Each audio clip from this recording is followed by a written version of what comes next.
village of Heron's Mouth at dawn. He was 9 years old, barefoot, and he was not screaming. That was the first wrong thing. He walked through the southern gate of Waldenmere Keep with salt-white hair matted to his face and eyes that had already decided to stop asking questions. The gate guard who pulled him inside, a broad man named Cutter, a soldier for 11 years, would later confess to the garrison priest that the child had smelled of smoke and seawater, but not of blood. There had been no blood. That was the second wrong thing. The boy said only one sentence before he stopped speaking entirely. The garrison scribe wrote it down, folded the parchment, and brought it directly to Lord Regent Aldrich Voss without reading it aloud. That was wise of him. Lord Regent Voss read it once, then he read it again. Then he looked at the window, at the gray horizon where the sea sat flat and perfectly still in the early autumn morning, and he said nothing for a very long time. The sentence the boy had spoken was this: "They did not kill anyone. They just took them with them when they left." 3 days before the boy arrived, Lord Regent Aldrich Voss had been presiding over a harvest tax dispute when the first rider came in from the coast. The man was breathless, half mad with urgency, and his report was this: Northern ships had appeared in the Bay of Shale, long ships with black sails stitched in a pattern that no herald in the southern kingdoms could name. The court had laughed. Aldrich had permitted the laughter, which was its own kind of cowardice, though he would not frame it that way until later. And the northern clans had not raided the southern shores in 300 years, not since the binding accords had converted the old war roads into trade routes. The last northern assault anyone could name from living memory was a ghost story, a bedtime terror for children in the coastal towns. The wolves of the Gray Sea, raiders so savage and disciplined they had once taken an entire city and left nothing behind but empty buildings, as though the people had simply evaporated from their own lives. 300 years was a long time to believe in a threat. The court had called the writer's report a mistake, a fishing vessel misidentified, a smuggling crew perhaps. The northern clans were fractured now, everyone knew that, competing warlords fighting over frozen tundra and half-starved herds. They were not a unified force, and they could not be. Aldrich had agreed publicly because agreement kept the court quiet, and a quiet court kept the kingdom stable. Stability was what he had sacrificed everything to maintain, since his brother's death left him the regency and a 12-year-old queen who still believed her father might return. Now, holding the scribe's folded parchment, Aldrich understood that he had been performing stability for so long he had mistaken it for truth. The spymaster of Waldenmere Keep was not in the keep when the boy arrived.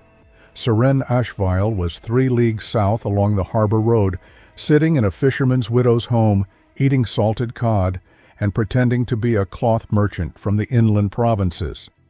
She had been in Westmere for 4 days, watching a grain merchant skimming tithes and passing surplus into northern trade routes. It was small work, dull work. She had taken it herself because she needed to believe she was still capable of patience. When the second rider came through Westmere on his way to the capital, Seren heard him in the tavern courtyard. She did not move. She kept eating. She listened. An entire village, not burned, not looted, taken. Every person in Heron's Mouth, 132 souls, gone as thoroughly as smoke. The homes undamaged, the bread still warm on the tables, the goats still penned, the doors left open. Seren put down her fork. She remembered a night 6 years ago in a northern port where a clan speaker had told her, "The old way is not to destroy a people, it is to make them yours." At the time she had thought it was philosophy. Now she understood it was doctrine. She stood, left coin for the widow, and walked into the gray morning. Some forms of treason suddenly seemed very small. Commander Ralph Aldenmere had fought in 3 wars and carried the exhaustion of a man who no longer found cruelty surprising. He was not prepared for the opposite. He led 30 soldiers into Heron's Mouth, expecting carnage. What he found was silence, perfect, domestic silence. A fishing village preserved as though in amber, a cat sleeping on a windowsill, a loom mid-thread, as if the weaver had stepped away and meant to return. The fire in the largest hearth had burned down, but not out. The coals were still warm. Routh ordered his men to search every structure. They found evidence of a gathering, a central fire in the village square, larger than any cooking fire, its ash still fresh. Around it stood stakes driven into the earth. On each stake, a piece of carved bone.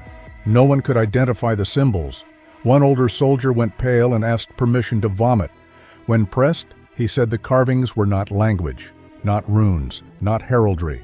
They were counting marks, claims, the kind a lord leaves when surveying property that now belongs to him. Routh stood in the empty square and looked at the stakes. 37 of them, 132 people. He could not make the numbers mean anything he was willing to accept. He sent riders in all directions.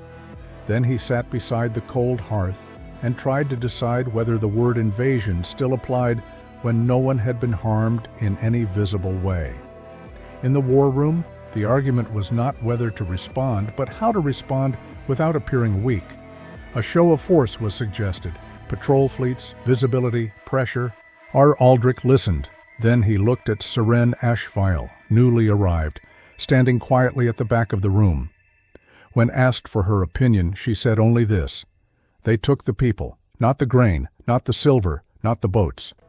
I would like to know how they moved over 100 people across open water in a single night without struggle, and where those people are now. Until we know that, a show of force is a flag planted in soil we do not yet understand." The room fell silent. Later, Aldrich placed one of the carved bones before her. She touched it. "6 years ago," she said quietly, "I thought I was watching a failed negotiation. I think now I was watching a survey." The boy's name was Fenn. He had stopped speaking, but he had not stopped watching. He ate, he slept. He woke each morning and sat by the window facing south, not north. On the 4th day, he spoke again. "The tall woman told us not to be afraid," he said. "She said we were being kept." "Kept for what?" the physician asked. "Like something you keep because it will be useful later." Then he went back to watching the southern horizon. Aldrich made his decision alone. He sent no fleet. He sent Seren north, disguised as a merchant. He sent Routh south along the coast, with orders to observe, not provoke. And he sent a letter to a man he had not spoken to in 11 years, his brother, the one he had exiled. Seren reached the northern coastline on the 9th day. She found what she expected: a camp, recently broken, fire pits, supplies, but no southern villagers. Instead, she found a northern village, empty. The same silence, the same untouched homes, the same absence. And the same carved stakes. Heron's Mouth had not been raided, it had been traded. A northern village moved south, a southern village moved north. Not an invasion, a dispersal, a seeding. And somewhere in the southern kingdom, in quiet villages, no one had thought to count. People who had once spoken a different language were learning the names of their neighbors' children and waiting for a word that had not yet come.